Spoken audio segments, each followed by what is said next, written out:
Natasha Hausdorff will have your rebuttal now.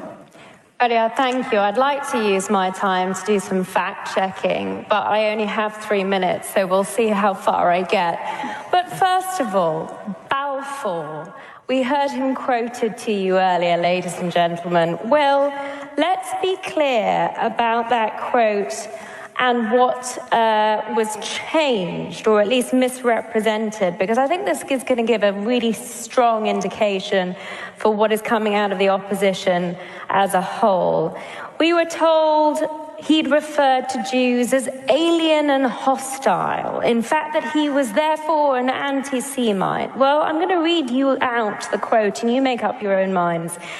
He said, "Mitigate the age-long miseries created for Western civilization by the presence in its midst of a body which it too long regarded as alien and even hostile, but which it was equally unable to expel or absorb."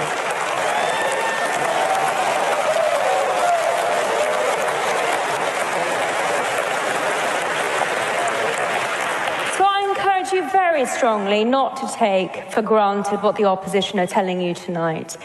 And now we come to look at the numbers, and we've heard 37 and 38,000 quoted at you already this evening, and we've only just started. Ladies and gentlemen, would members of the opposition be quoting figures from Al-Qaeda or ISIS in the way that they are quoting Hamas propaganda here this evening?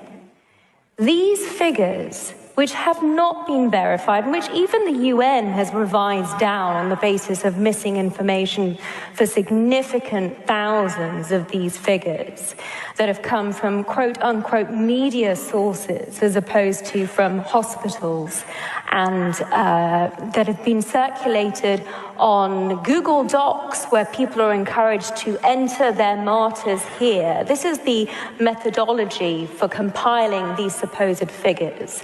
But even if we look past that and all of the studies that have already debunked these as significantly fabricated and invented, these figures make no distinction between civilians or combatants. They do not tell you how these people have died. We know that Hamas is shooting their own civilians. We know that they are bombing fleeing civilians.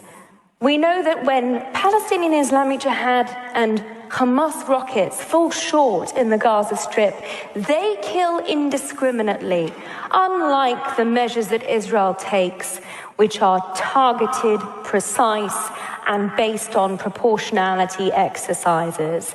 I mentioned that Israel takes more measures than any other army in the history of war to prevent civilian casualties. Hamas's main aim here is to drive up that casualty figure and inflate it, if necessary, in order to seek to win this war through creating international pressure. And it is inextricably linked with what we are discussing here tonight, because their mechanism for doing so is not just the lies about the origins of anti-Semitism or whether Balfour was an anti-Semite, but also significantly about what is happening on the ground. That is anti-Zionism, and it is double standard against the Jewish state, which means that we know that it is anti-Semitism too.